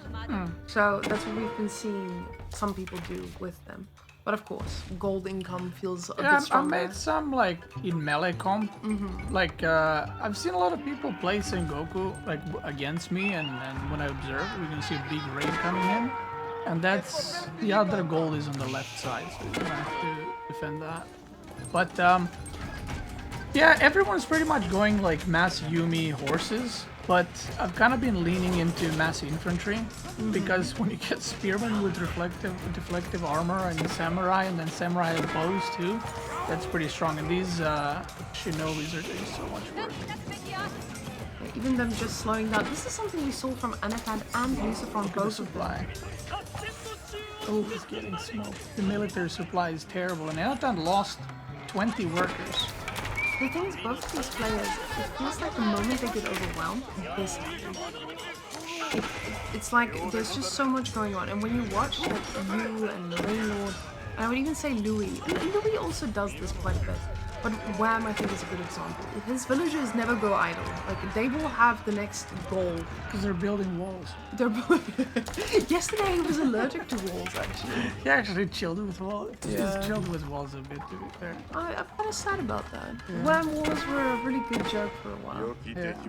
Now, LucifroN is in castle, but he's in castle with 7 cows, so definitely not the type of Malians that we make Reddit threads about, but it's still something that you need to keep in mind. Your Malians is eventually going to scale up. He's already done this much eco damage. Anotand again idle with a bunch of his units as he's just trying to keep them alive. But the Sofas are absolutely mowing them down, and it looks like the LucifroN will prevail under civilization that is just a little bit safer. You know, another reason I don't like this comp as Sengoku is you don't have Onamushas. And you have those weird-ass crossbows that are super slow. So, I feel like mass cavalry comps can just overwhelm you, especially like Sofa or Knights or whatever, and we can see LucifroN is just babooning him. He's not interested in more moves, he just wants to end that game. So even with that massive delay into Sofa, he still managed to hold That and is win. pretty wild. That's why I was surprised that Anotand went for that, because the first thing I saw was like, isn't Mass Sofa just going to kill that? And Yeah. it did a pretty damn good job at that as well. That one that lost, and I was about to say Vortex. Okay, let's see. The LucifroN taking that W. Wait, what the hell happened with the names? What What? happened? What the hell? What did I just do? Did I break this? I have never seen this.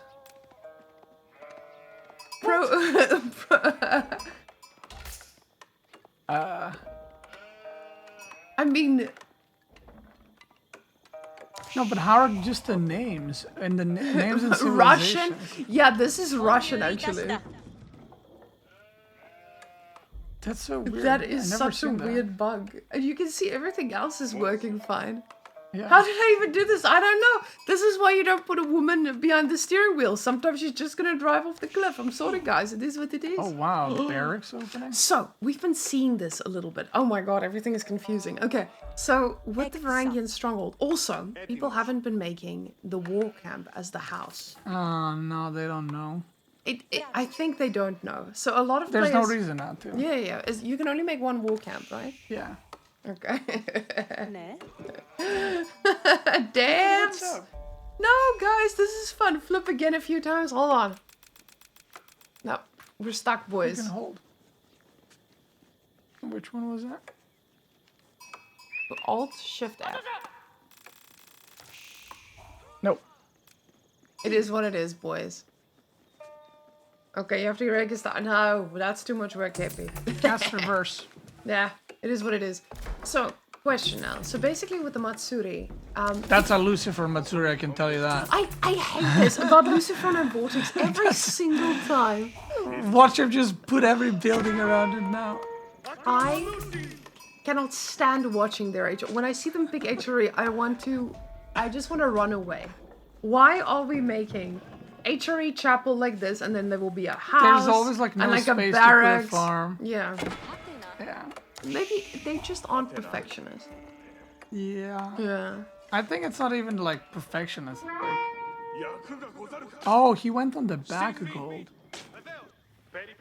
That's Okay. interesting. I think when you do see your opponent going for the Varangian stronghold this early, it does make a bit of sense, but they're just going to rotate there. The thing is, if they rotate there, you can quickly make your way forward. Now, with the Yatai this far out, seeing those units, you would just tell yourself, okay, better I stay in my base, but he's going for the second one. Where's he? Where's he gonna put? He didn't even do one. Now he's getting one, he's putting a... It's like, I'm gonna send another one. Alright. This one is the second one. Double. You know jump. that? Oh, yes. He He's went going for the third three. one against Macedonian. That's funny. He saw him open barracks and he's like, I'm just gonna say, what? He's gonna send the third one? Oh no, he's not. I thought he was gonna send it to the boar on the right side. He doesn't know. El Babala. Musabe. He doesn't know. He's ensuring that there is no third one, but he's gonna Oh, go find it Anotand with the doesn't scout. know about the gold in the back. He's so Oh, confused. Look at no. him. He's like, oh. Now he sees like, yeah. Why you make a mining camp there? Damn you. Damn you, this is not standard play. Damn you, I know scout. Yeah, Anotand's such a Chad. he is. He is. But I absolutely love the fact that this is Anotand. This is he's like, oh, why is not play standard? Well, you're lucky man with Like, golden badge. I'm supposed to be crazy. Now with the scout, he's about to run into the Yatai as well, so you will get that a little bit of information here. The spearman or the Adgermager. How do I say this? Yeah, I think it's something like that. At Germager. At Germager, I would imagine. But someone told me that J is pronounced differently, like T or something. So it would be at Germater or something. I don't know. I think we just speak Serbian. So I think it's supposed to be the sound. I'm opting out of that one. Yeah, I just call them Spearman. A spearman, okay. But that building, you know, the production building from the other Civ, Yeah. Macedonia, is so OP because of that upgrade. I had a game against Magic where I had 6 of those, and he dove me with units and the buildings.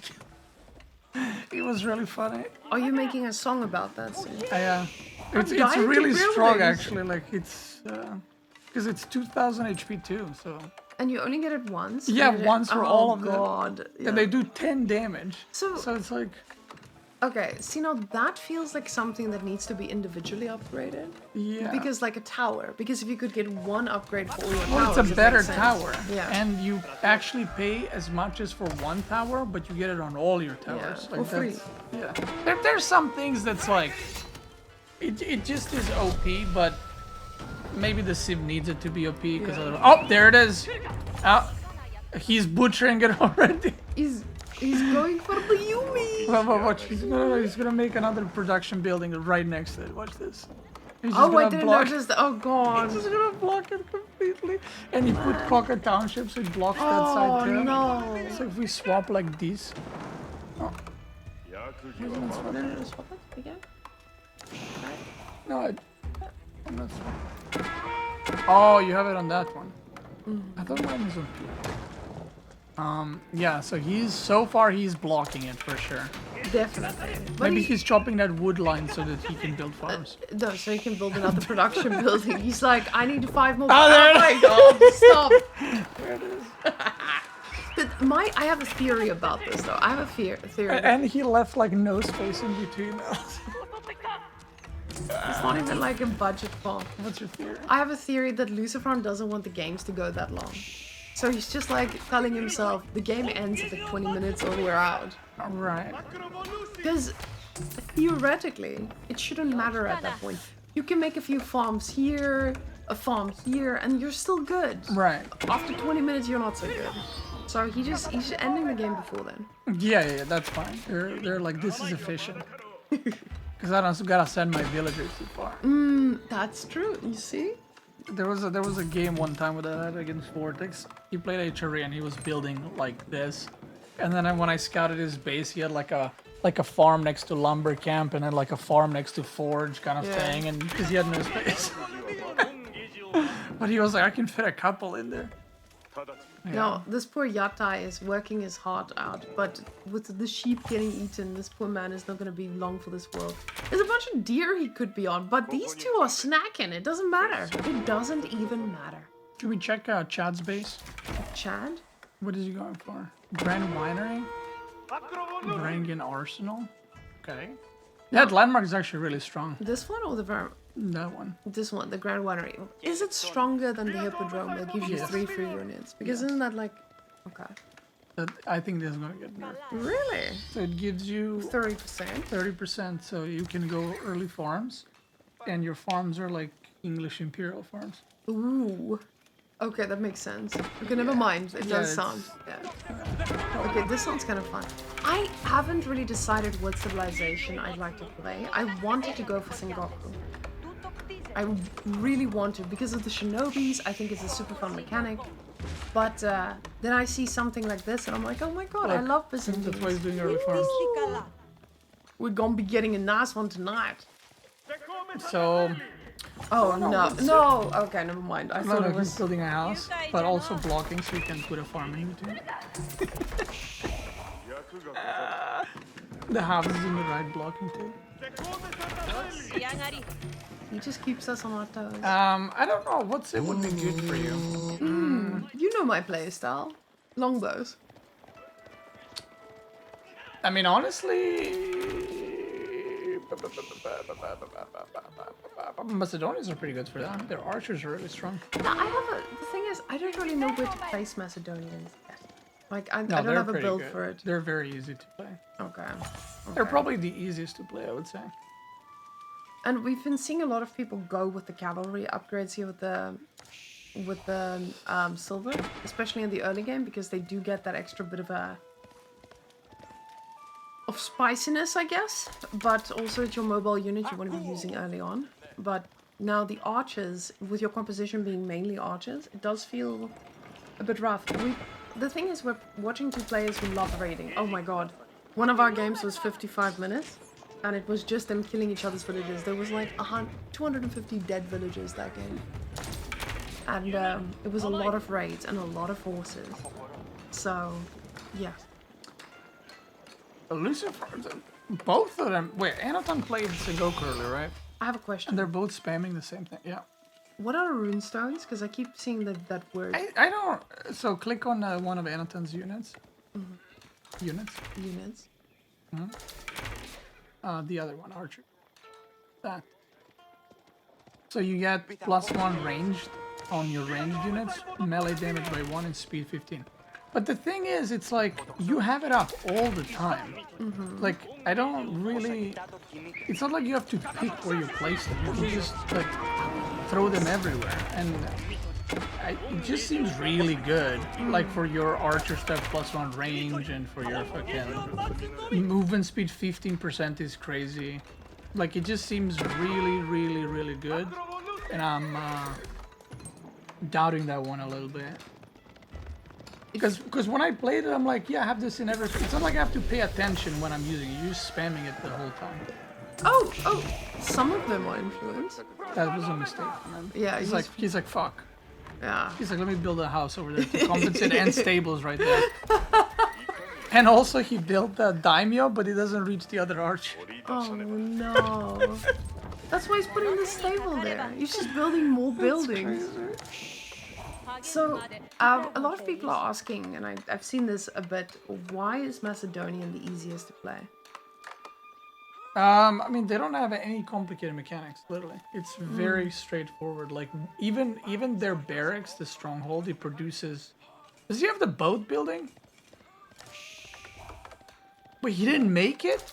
They don't know about the boat building. That's why I'm telling you. That's why I wanted that to put... gives you free units. That was my idea, to put these two together, because I knew they wouldn't know all the mechanics of the civs. And both of them don't know about that building. When LucifroN was playing it earlier, he also didn't know about it. It's funny. Disgusting. But anyway, Macedonians have one building that produces like 3 different units. Anotand's in chat. Anotand, it's a house. It costs the same as a Anotand, house. it's a house, man. You just build it instead of a house. You didn't.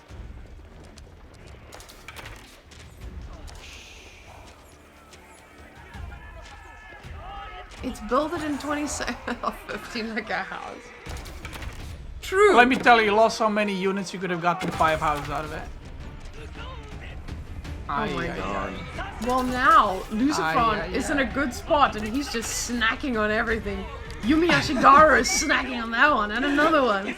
Calm down, Caster's Pro in the chat. Sorry. Let me tell you how to play it real quick. Okay, actually, yeah, Caster Beasty here needs to chill. He doesn't actually play the game. Yo, tomorrow fight me, best of 5. Only new civs, I dare you. Punk. That's actually a good idea.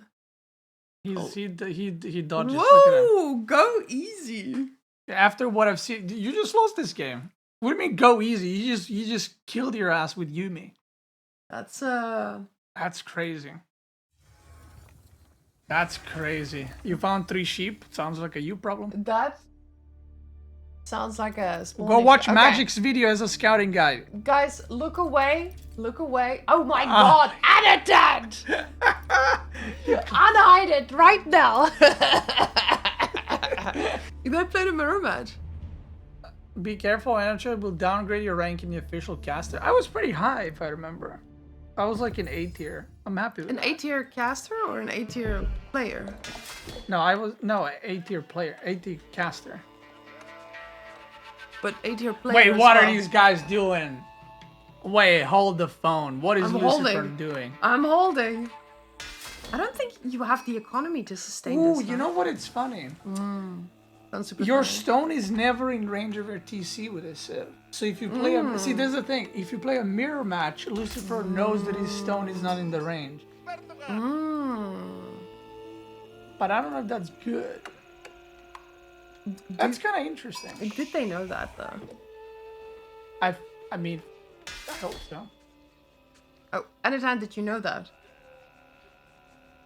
Let's wait for Anotand to comment on this. Did you know that your opponent's stone is not in his TC range? Well, he's getting... I mean, in theory, Anotand's build should be better. But I don't know how... a little bit more, yeah. Well, he's going to get a lot of stone for feudal, but I don't know how the... Actually, I mean, I've never played this matchup. Why would I play mirror matches? Why would you choose golden or... You know what I'm going to do when ladder launches? All these guys will be like, new civs, I'm just going to play old civs. Oh, God. Just going to all in them every game. Yeah, so they can't learn until you anything. get like a bunch of Delephants coming your way and you're like, why? That's How okay. do I kill I have these the cure. ostriches? You have Malians. Yeah, Magic said everyone says Tukluk sucks. I'm like, that's good. Okay, Karash though. Karash is an interesting choice. Wait, don't they lose too? Wait, Anotand's cooking something. Wait, hold on. He cooking something. He knows something we don't. Or he's dented as hell. Let's find out. Wait, what's Spearman? Now, Spearman win, no? Isn't Karash damage like... Okay, it's 6. But But they're cheaper. Wait, how much are the Spearmen then? No. 160? Can you check the cost? On the... yeah, No, just no. duplicate. 120? 120, 40, and this is only 100.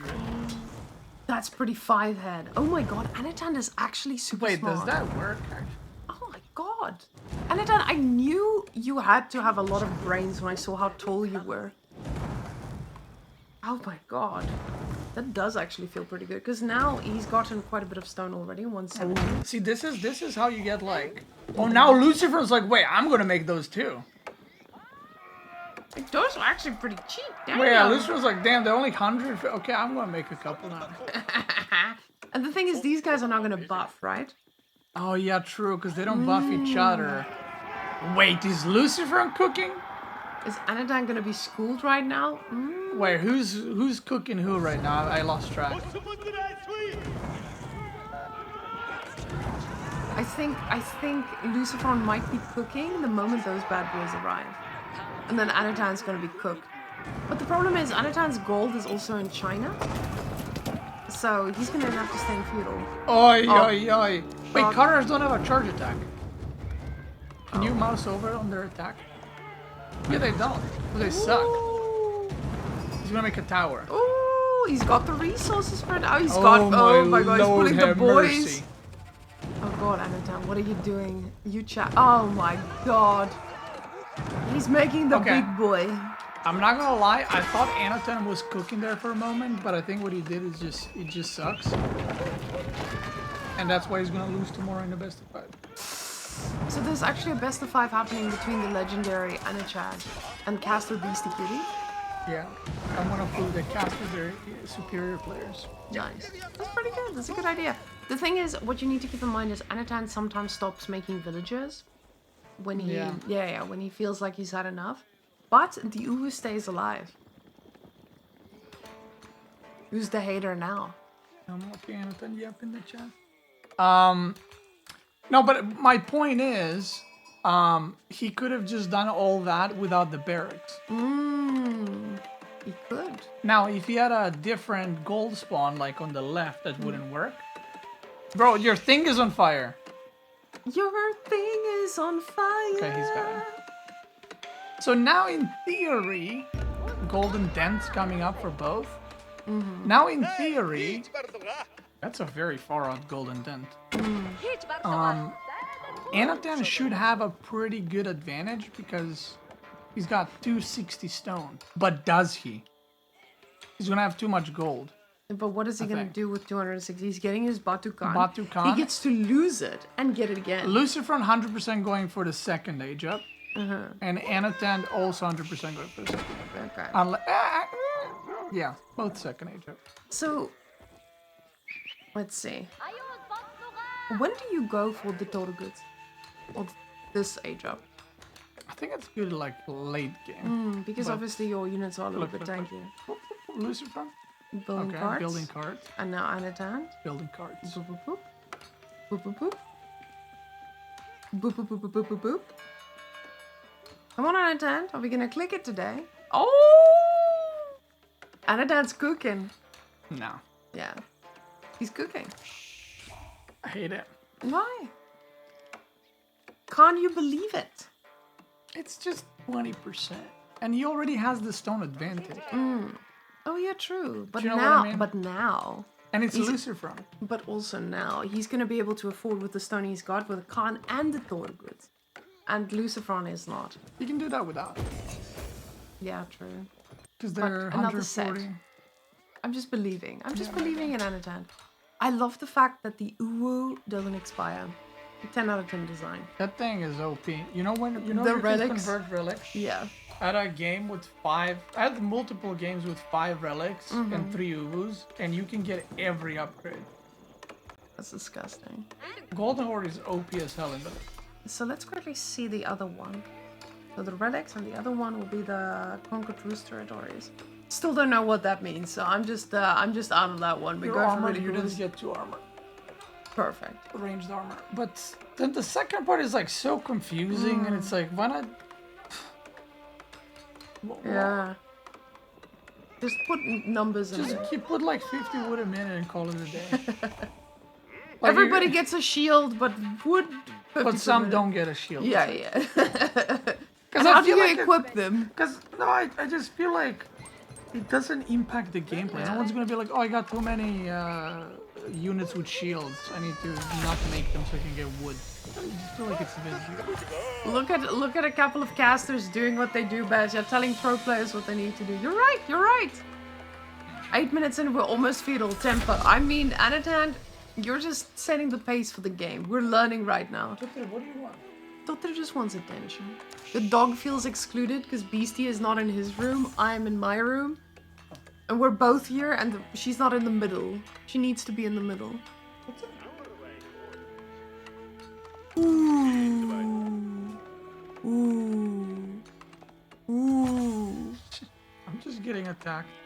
Can hold the Golden Horde not pack and unpack their buildings? No.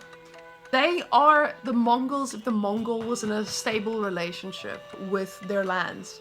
And they did not have to move every now and again. So these guys, they get to make spicier towers. They get to make no keeps because that's against their religion.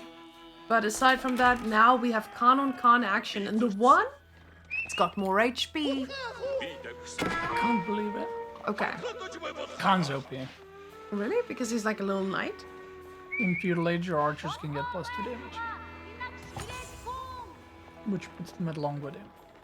Oh, that's a little bit disgusting. Golden Horde's good. It's good. I think every new save is good, I'm gonna be honest. Do you think they overtune them a little bit so we all buy them? I don't know if they're overtuned. There's some stuff that's broken, but It's just as a whole civ, I don't know if they're overtuned. No, I like this. The fact that you only need one to buff the whole army, right? Okay. Okay. So they're just like cannon fodder at this point. Yeah, but they got 50 health, so that kind of sucks. Did you know they're light melee infantry, but they're not light melee infantry? Tell me more. That's what I was told. Like, archers don't do bonus damage against them.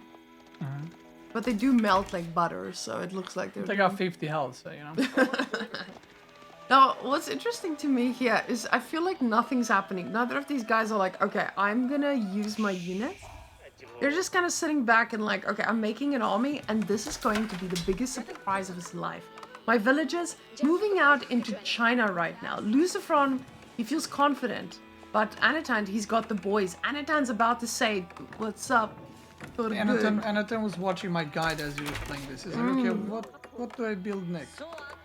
Did you have a guide for them already? Yeah. So, But he went the wrong age up. He messed up.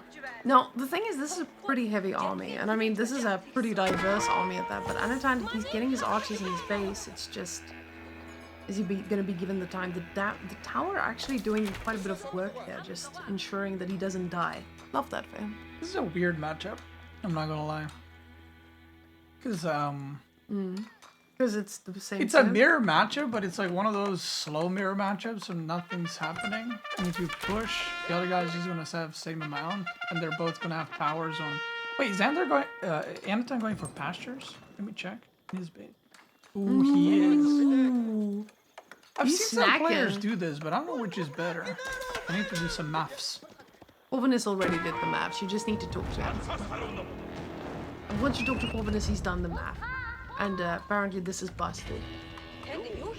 Because they don't need to deliver. I ain't doing math. I'll do it.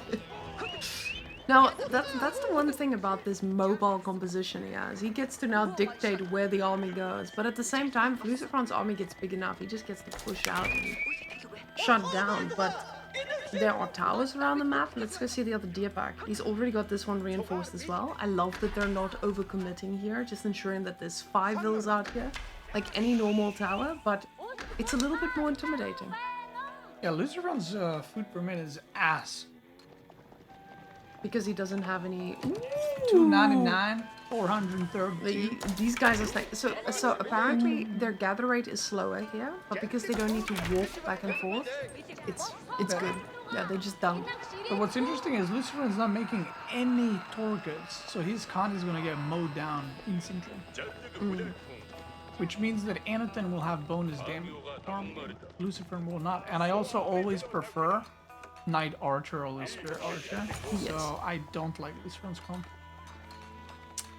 Especially on this map, by the way. Out of all maps, especially on this map. We have to keep in mind that both of these boys are thinking about castle. Does that composition change when you hit castle?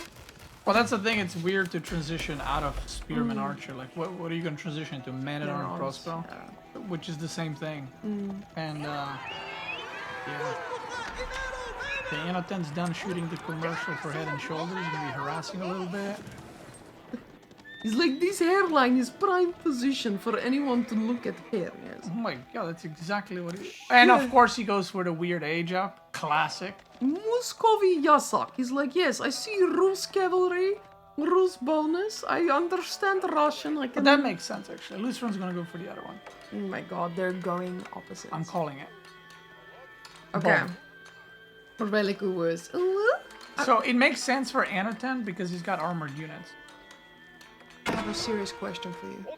It's green. No. Oh. Corvinus did Uwu yesterday, and he was really good at it. Like, I was really impressed. He's so good at can see Uwu. that. Can you do an Uwu? Uwu. Uwu. I do it in Anotand's voice.